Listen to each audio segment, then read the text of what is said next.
In the wake of World War II and the revelation of German scientists' experiments on human subjects, the most powerful nations of the world came together to develop the Nuremberg Code, attempting to establish a set of guidelines for the future of scientific experiments involving human beings.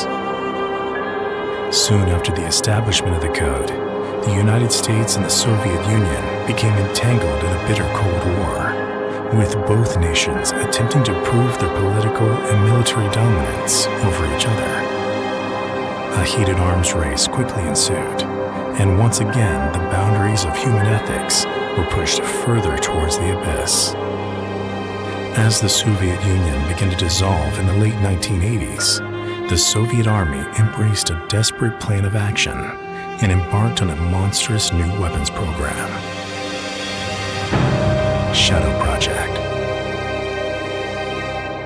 The program was conducted entirely in secret, away from the eyes of the Soviet people and the international community, until eventually rumors began to circulate of large groups of people disappearing and horrible human-like creatures being seen in remote regions of the Soviet Union.